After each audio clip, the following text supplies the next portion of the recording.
Welcome to wishful ಅಡುಗೆ ಮನೆ. ಇವತ್ತು ಅವಲಕ್ಕಿಯಿಂದ ಏನು ಪ್ರತಿಭಾ ಸ್ಪೆಷಲ್? ಇವತ್ತು ನೋಡಿ, ಅವಲಕ್ಕಿ ಅಂದರೆ ಉತ್ತರ ಕರ್ನಾಟಕ ರೆಸಿಪಿ. ಸೊ ಇಲ್ಲಿ ನಾನು ದಪ್ಪ ಅವಲಕ್ಕಿ ನಾರ್ಮಲ್ ಆಗಿ ನೀವು ಉಪ್ಪಿಟ್ಟಿಗೆ ತಗೋತೀರಲ್ಲ ನೋಡಿ, ಆ ಅವಲಕ್ಕಿನ ತಗೊಂಡಿರೋದು ಇಲ್ಲಿ. ಸೊ ಇವತ್ತು ಇಲ್ಲ ದಪ್ಪನೂ ಇಲ್ಲ. ಹೌದಲ್ಲ, ತುಂಬಾ ದಪ್ಪನೂ ಇಲ್ಲ ತುಂಬಾ ತೆಳುವೂ ಅಲ್ಲ, ಮೀಡಿಯಮ್ ಆಗಿ ಬರುತ್ತೆ ಅವಲಕ್ಕಿ. ಸೊ ಈ ಅವಲಕ್ಕಿನ ನಾವು ಇಲ್ಲಿ ತಗೋಬೇಕು. ಮತ್ತೆ ಅವಲಕ್ಕಿಯಿಂದ ಇವತ್ತು ನಾವೇನು ಪಕೋಡ ಮಾಡ್ತಾ ಇಲ್ಲ, ಇಡ್ಲಿ ಮಾಡ್ತಾ ಇಲ್ಲ, ಆಮೇಲೆ ರೊಟ್ಟಿ ಮಾಡ್ತಾ ಇಲ್ಲ. ಸೊ ಇವತ್ತೇ ಅವಲಕ್ಕಿಯಿಂದ ಒಂದು ಡಿಫ್ರೆಂಟ್ ರೆಸಿಪಿನ ಮಾಡೋಣ. ಯುನೀಕ್ ರೆಸಿಪಿ, ಕಡಿಮೆ ಟೈಮಲ್ಲಿ ಮತ್ತು ಮನೆಯಲ್ಲಿ ಇರೋಂಥ ಇಂಗ್ರೀಡಿಯೆಂಟ್ಸ್ನ ಬಳಸಿಬಿಟ್ಟು ಬೇಗನೆ ಆಗೋವಂಥ ಒಂದು ರೆಸಿಪಿನ ಮಾಡ್ಕೊಳ್ಳೋಣ. ಬ್ಯಾಚುಲರ್ ಕೂಡ ಮಾಡ್ಕೋಬಹುದು. ಸೊ ಇವತ್ತಿನ ಈ ರೆಸಿಪಿ ಅವಲಕ್ಕಿಯಿಂದ ಯಾವ ಥರ ಮಾಡೋದು ಅಂತ ನೋಡೋಣ ಬನ್ನಿ. ಮೊದಲಿಗೆ ಒಂದು ಮಿಕ್ಸಿ ಜಾರ್ನ ತಗೊಬೇಕು. ಇದ್ರ ಒಳಗಡೆ 1 ಕಪ್ದಷ್ಟು ರವೆನ ತಗೊಂಡಿರೋದು. ಯಾವ ರವೆ ಪ್ರತಿಭಾ? ದಪ್ಪ ರವೆ, ಉಪ್ಪಿಟ್ಟಿನ ರವೆ. ಇದೇ ನಮ್ಗೆ ಹುರಿಯೋಂಗಿಲ್ಲ, ಹಸಿದೇ ಯೂಸ್ ಮಾಡೋದು. ಸೊ ಇದೇ ದಪ್ಪ ರವಕ್ಕೆ ಇಲ್ಲಿ ನಾನು 1 ಕಪ್ ದಪ್ಪ ರವೆಗೆ ಅರ್ಧ ಕಪ್ದಷ್ಟು ಅವಲಕ್ಕಿನ ತಗೊಂಡಿರೋದು. ತೋರಿಸಿದೀನಿ ಇಲ್ಲ ನಿಮ್ಗೆ ಆಗಾಳಿ, ಆ ಅವಲಕ್ಕಿನೇ, ತಿಳೋ ಅವಲಕ್ಕಿ ಮೀಡಿಯಂ ಬರುತ್ತಲ್ಲ. ಮತ್ತೆ ಪೇಪರ್ ಅವಲಕ್ಕಿನೂ ತಗೋಬಾರ್ದು, ಇಲ್ಲ ನಾವು ಮಾಡೋ ತುಂಬಾ ಸಾಫ್ಟ್ ಆಗುತ್ತೆ. ನಾವು ಮಾಡುವಂತ ರೆಸಿಪಿ ಅಷ್ಟು ಕರೆಕ್ಟ್ ಆಗಿ ಬರಲ್ಲ, ಅದಕ್ಕೆ ಟೆಕ್ಸ್ಚರು ಬರಲ್ಲ. ಸೊ ನಾರ್ಮಲ್ ಆಗಿ ಮೀಡಿಯಂ ಅವಲಕ್ಕಿನೇ ತಗೊಳ್ಳಿ. ಇಲ್ಲ ಇದ್ರಕ್ಕಿಂತ ದಪ್ಪ ಅವಲಕ್ಕಿ ತಗೋತೀನಿ ಅಂದ್ರೆ ಅದನ್ನ ನೆನೆ ಹಾಕ್ಬೇಕಾಗತ್ತೆ ಒಂದು 5 ನಿಮಿಷ. ನೆನೆಸ್ಬಿಟ್ಟು ಆಮೇಲೆ ಮಿಕ್ಸಿ ಜಾರ್ಗೆ ಹಾಕೋಬೇಕಾಗುತ್ತೆ. ಹೌದು, ಇದು ಅಂದ್ರೆ ನಾವು ಡೈರೆಕ್ಟ್ ಆಗಿ ಹಾಕೋಬಹುದು. ಇವಾಗ ಫಸ್ಟ್ ಇದೆರಡೂ ಸಣ್ಣದಾಗಿ ರುಬ್ಕೊಂಡ್ ಬರೋಣ. ನೀರ್ ಹಾಕದೆ ರುಬ್ಕೊಂಡ್ ಬರ್ಬೇಕು, ಪೌಡರ್ ತರನೇ ರುಬ್ಕೊಂಡ್. ಹೌದು ನೋಡಿ, ಈ ತರ ನಾವು ಸಣ್ಣದಾಗಿ ಪೌಡರ್ ತರ ರುಬ್ಕೊಂಡು ಬಂದಿರೋದು. ಇದ್ರ ಒಳಗಡೆ ನೀರ್ ಹಾಕಿಲ್ಲ, ಇದೇ ತರ ನಾವು ಪೌಡರ್ ಮಾಡ್ಕೊಂಡು ಬರಬೇಕು. ಸೊ ಇವಾಗ ಇದ್ರ ಒಳಗಡೆ 1 ಕಪ್ದಷ್ಟು ಮೊಸರನ್ನ ಹಾಕೋತಾ ಇದ್ದೀನಿ. ಯಾವ ಮೊಸರಾದ್ರೂ ಆಗುತ್ತೆ ಪ್ರತಿಭಾ? ಯಾವ ಮೊಸರಾದ್ರೂ ಆಗುತ್ತೆ. ಜಾಸ್ತಿ ಹುಳಿ ಮೊಸರು ಇದ್ರೆ 1 ಕಪ್ದಷ್ಟು ಹಾಕೋಬೇಡಿ, ಅರ್ಧ ಕಪ್ಪಿನ್ಕಿಂತ ಒಂದ್ ಸ್ವಲ್ಪ ಜಾಸ್ತಿ ಹಾಕೊಳ್ಳಿ. ಇಲ್ಲ ಸಪ್ಪೆ ಇದೆ ಅಂದ್ರೆ 1 ಕಪ್ ಹಾಕೊಳ್ಳಿ. ಎಷ್ಟು ರವೆ ಅಷ್ಟು ಮೊಸರು. ಹುಳಿ ಇದ್ರೆ ಮಾತ್ರ ಸ್ವಲ್ಪ ಕಡಿಮೆ ಹಾಕೊಳ್ಳಿ. ಸೊ ಇದಕ್ಕೇನೆ ಒಂದ್ ಸ್ವಲ್ಪ ನೀರನ್ನ ಹಾಕೊಂಡು ನಾವು ಫೈನ್ ಆಗಿ ದೋಸೆ ಹದದ ತರ ರುಬ್ಕೊಂಡ್ ಬರ್ಬೇಕು. ದೋಸೆ ಬ್ಯಾಟರ್ ಆಗಿರುತ್ತೋ ಹಾಗೆ ಅದೇ ತರ ರುಬ್ಕೊಂಡ್ ಬರ್ಬೇಕು. ನೋಡಿ, ನಾವು ಈ ತರ ಸಣ್ಣದಾಗಿ ರುಬ್ಕೊಂಡ್ ಬಂದಿದೀವಿ. ಇದನ್ನ ಈಗ ಸಪ್ರೇಟ್ ಒಂದು ಬೌಲ್ ಒಳಗಡೆ ಹಾಕೊಳ್ಳೋಣ. ನೋಡಿ, ಇವಾಗ ಒಂದು ಬೌಲಲ್ಲಿ ನಾವು ಮಾಡ್ಕೊಂಡಿರೋಂಥ ಬ್ಯಾಟರನ್ನು ಹಾಕೊಳ್ಳೋಣ. ಇದೇ ಮಿಕ್ಸಿ ಜಾರಕ್ಕೆ ಸ್ವಲ್ಪ ನೀರು ಹಾಕೊಳ್ಳೋಣಂತೆ. ನೋಡಿ, ಅದೇ ಮಿಕ್ಸಿ ಜಾರಕ್ಕೆ ಒಂದು ಸ್ವಲ್ಪ ನೀರನ್ನು ಹಾಕೋತಾ ಇರೋದು. ತುಂಬ ಥಿಕ್ಕಾಗಿ ಇರಬಾರ್ದು ಬ್ಯಾಟರು, ಸ್ವಲ್ಪ ಥಿನ್ನಾಗಿನೇ ಇರಬೇಕು. ಸೊ ನೋಡಿ, ಇದು ನೀಟಾಗಿ ಒಂದು ಸರ್ತಿ ನಾವು ಮಿಕ್ಸ್ ಮಾಡ್ಕೊಳ್ಳೋಣಂತೆ. ಚೆನ್ನಾಗಿ ಮಿಕ್ಸ್ ಮಾಡ್ಕೋಬೇಕು, ಗಂಟಿಲ್ದೇ ಇರೋ ತರ ಮಿಕ್ಸ್ ಮಾಡ್ಕೊಬೇಕಲ್ವಾ? ಹೌದು, ಆಲ್ರೆಡಿ ನಾವು ಮಿಕ್ಸಿಗೆ ಹಾಕೋದ್ರಿಂದ ಇದ್ರೊಳಗಡೆ ಯಾವುದೇ ತರ ಗಂಟು ಬರಲ್ಲ ಸೊ ಹಾಗಾಗಿ ನೀರು ಹಾಕಿರ್ತೀವಲ್ಲ ಮೇಲ್ಗಡೆಯಿಂದ, ಹೌದು, ಹಾಗಾಗಿ ಇದನ್ನ ಒಂದು ಸ್ವಲ್ಪ ಮಿಕ್ಸ್ ಮಾಡ್ಕೊಳ್ಳೋಣ. ಸೊ ನೋಡಿ, ಇವಾಗ ಇದು ಮಿಕ್ಸ್ ಆದ ನಂತರ ಇವಾಗ ಇದ್ರ ಮೇಲ್ಗಡೆ ಒಂದು ಲಿಡ್ಡನ್ನು ಮುಚ್ಚಿಬಿಟ್ಟು ಒಂದು 5 ನಿಮಿಷ ಪಕ್ಕಕ್ಕಿಟ್ಟು ನೆಕ್ಸ್ಟ್ ಏನು ಮಾಡೋದು ಅಂತ ನೋಡೋಣ ಬನ್ನಿ. ನೋಡಿ, ಇಲ್ಲಿ ಒಂದು ಮಿಕ್ಸಿ ಜಾರನ್ನು ತಗೊಂಡಿರೋದು. ಇದ್ರ ಒಳಗಡೆ ಇವಾಗ ಫ್ರೆಶ್ ಆಗಿ ಕಟ್ ಮಾಡ್ಕೊಂಡಿರೋಂಥ ಕೊಬ್ಬರಿನ ತಗೊಂಡಿರೋದು. ಸೊ ಇದು ಹಸಿ ಕೊಬ್ಬರಿ ಇದೆ. ಇದನ್ನ ಸಣ್ಣದಾಗಿ ಸ್ಲೈಸ್ ಅಲ್ಲಿ ಈ ತರ ಕಟ್ ಮಾಡ್ಕೊಳ್ಳಿ. ತುರಿದು ಬೇಕಾದ್ರೂ ಹಾಕೋಬಹುದು. ಇದಕ್ಕೇನೆ ಒಂದ್ ಸ್ವಲ್ಪ ಹುರ್ಗಡ್ಲೆನ ಹಾಕೊಳ್ಳೋಣ. ಇದು ಫ್ಯಾಷನ್ ಆಫ್ ಪುಟಾಣಿ ಅಂತೀವಿ. ಇದೇನ್ ಜಾಸ್ತಿ ಬೇಕಾಗಿಲ್ಲ, ಒಂದ್ ಸ್ವಲ್ಪ 1 ಹಿಡಿ ಇದ್ರೆ ಸಾಕು.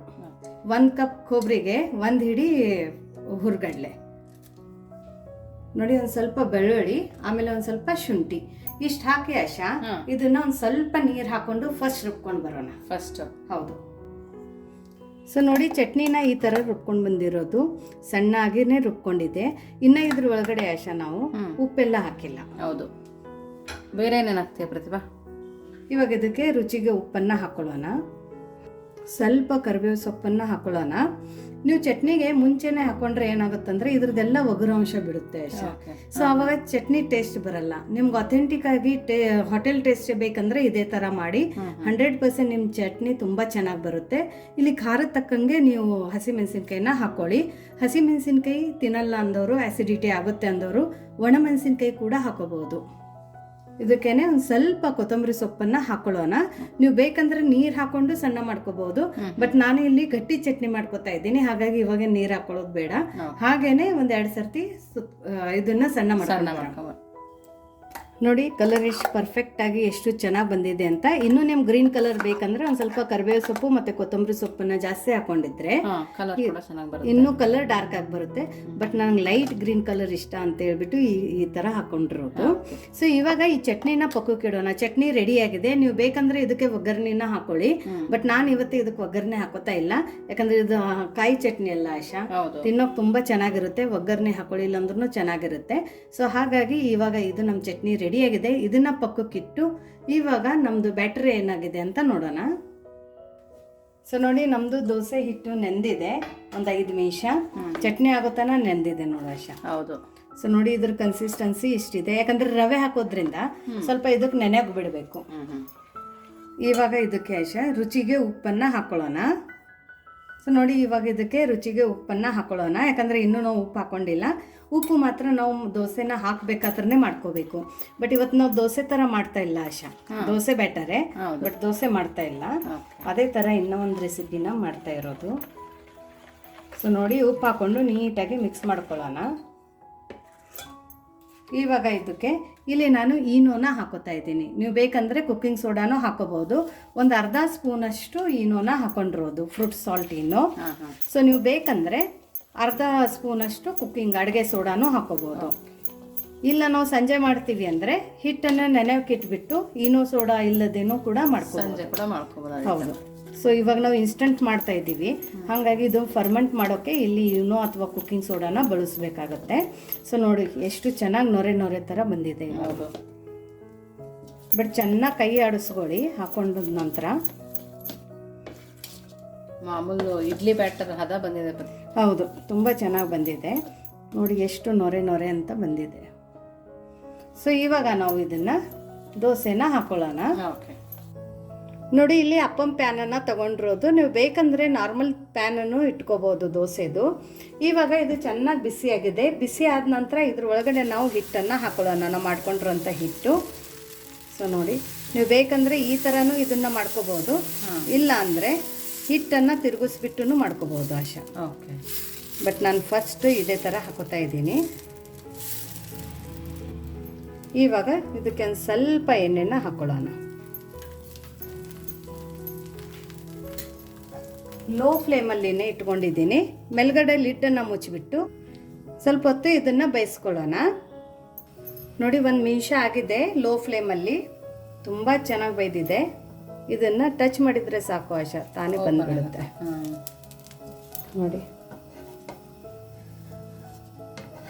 ಇದೇನು ಇನ್ನೊಂದು ಸೈಡ್ ಬೇಯಿಸ್ಬೇಕಂತೇನಿಲ್ಲ. ನಮ್ಮದು ಅಪ್ಪಂ ರೆಡಿಯಾಗಿದೆ. ಸೊ ನೋಡಿ ದಿಢೀರಂತ ಅಪ್ಪಂನೂ ಕೂಡ ಮನೆಯಲ್ಲಿ ಮಾಡ್ಕೋಬಹುದು. ಅಕ್ಕಿ ಬೇಳೆ ನೆನೆಸಲೇಬೇಕು, ರುಬ್ಬೇಬೇಕಂತ ಏನಿಲ್ಲ. ಸೊ ದಿಢೀರಂತ ಮಾಡ್ಕೊಳ್ಳುವಂಥ ಅಪ್ಪಂ ರೆಸಿಪಿ. ಸೊ ಇದೇ ಥರ ಇನ್ನೊಂದು ಹಾಕಿ ನೋಡೋಣ. ಸೊ ನೆಕ್ಸ್ಟ್ ಇನ್ನೊಂದು ಅಪ್ಪಂ ಹಾಕಬೇಕಂದ್ರೆ ಇದನ್ನು ನೀವು ಒಂದು ಸರ್ತಿ ಒರೆಸ್ಕೋಬೇಕು. ಎಣ್ಣೆ ಹಾಕಂಗಿಲ್ವ ಪ್ರತಿಭಾ? ಇಲ್ಲ, ಎಣ್ಣೆಯನ್ನು ಹಾಕೋಂಗಿಲ್ಲ. ಸೊ ಇದಕ್ಕೆ ನಾನು ಇಲ್ಲಿ 1.5 ಸೌಟ್ ಹಾಕೋತೀನಿ. ಆಮೇಲೆ ಇಮಿಡಿಯೇಟಾಗಿ ಇದನ್ನು ನಾವು ಈ ಥರ ತಿರುಗಿಸ್ಕೋಬೋದು.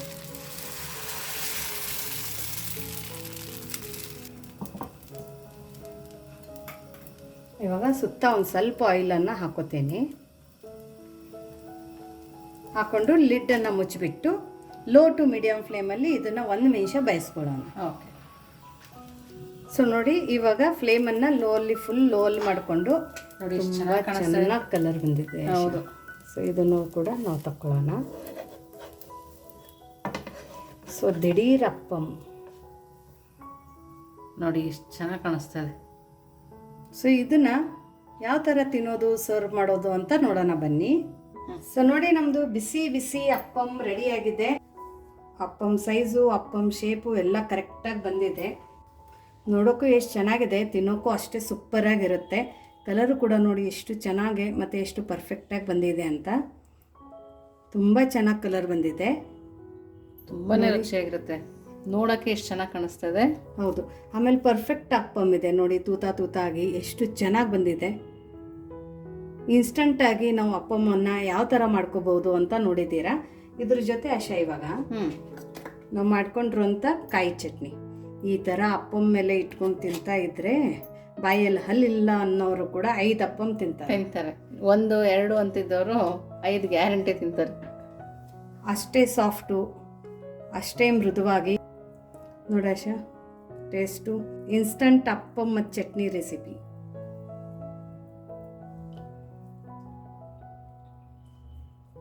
ಬಾಯಿನಟ್ರೆ ಮೆಲ್ಟ್ ಆಗ್ತದೆ ಪ್ರತಿಭಾ. ಚೆನ್ನಾಗಿದೆಯಾ? ಚೆನ್ನಾಗಿದೆ. ಮೊಸರು ಹುಳಿ ಯಾವುದ್ರದ್ದು ಇದಿಲ್ಲ, ತುಂಬಾನೇ ರುಚಿಯಾಗಿದೆ. ಚೆನ್ನಾಗಿದೆಯಾ? ಓಕೆ. ಸೊ ನೋಡಿ, ಇನ್ಸ್ಟಂಟ್ ಅಪ್ಪಂ ರೆಸಿಪಿನ ಯಾವ ಥರ ಮಾಡೋದು ಅಂತ ನೋಡಿದ್ದೀರಾ. ನಾನು ತಿಂದ್ಬಿಟ್ಟಿರ್ತೀನಿ. ಚೆನ್ನಾಗಿದೆ. ಬಾಯಲ್ಲಿಟ್ಟರೆ ಸಾಫ್ಟಾಗಿ ಮೆಲ್ಟ್ ಆಗ್ತಾ ಇದೆ, ಅಷ್ಟು ಚೆನ್ನಾಗಿದೆ. ಬೆಣ್ಣೆಗಿಂತಾನು ಸಾಫ್ಟ್ ಆಗಿದೆ. ಹೌದು, ಅಷ್ಟಂದ್ರೆ ಅಷ್ಟು ರುಚಿಯಾಗಿದೆ. ಇನ್ಸ್ಟಂಟಾಗಿ ಮನೆಯಲ್ಲಿ ಯಾರಾದರೂ ಬಂದ್ರೂ ಈ ಥರ ಒಂದು ಹೊಸ ಅಪ್ಪಂ ರೆಸಿಪಿನ ನೀವು ಮಾಡಿಕೊಡ್ಬೋದು. ನೆನೆಸೋದು ರುಬ್ಬೋದು ಫಜೀತಿ ಇಲ್ಲ, ಯಾಕಂದರೆ ದಿಢೀರ್ ಅಂತ ಮಾಡ್ಕೋಬೋದು. ಸೊ ನಿಮಗೆ ಈ ಅಪ್ಪಂ ರೆಸಿಪಿ ಇಷ್ಟ ಆಗಿದ್ರೆ ಅದ್ರ ಜೊತೆ ಕಾಯಿ ಚಟ್ನಿನೂ ಕೂಡ ದಿಢೀರಾಗಿ ಯಾವ ಥರ ಮಾಡೋದು ಅಂತಲೂ ನೋಡಿದ್ದೀರಾ. ಸೊ ಕಾಯಿ ಚಟ್ನಿ ಮತ್ತು ಅಪ್ಪಂ ರೆಸಿಪಿ ನಿಮಗೆ ಇಷ್ಟ ಆಗಿದ್ರೆ ಕಮೆಂಟ್ ಮೂಲಕ ತಿಳಿಸೋದನ್ನು ಮರಿಬೇಡಿ. ಇನ್ನೂ ನಮ್ಮ ಚಾನೆಲ್ನ ಲೈಕ್ ಮಾಡಿಲ್ಲ ಅಂದರೆ ಲೈಕ್ ಮಾಡಿ, ಜಾಸ್ತಿ ಶೇರ್ ಮಾಡಿ. ಮತ್ತೆ ಸಿಗೋಣ ಇದೇ ಥರ ಹೊಸ ಹೊಸ ರೆಸಿಪಿ ಜೊತೆ ವಿಶ್ ಫುಲ್ ಅಡುಗೆ ಮನೆಯಲ್ಲಿ. Thank you.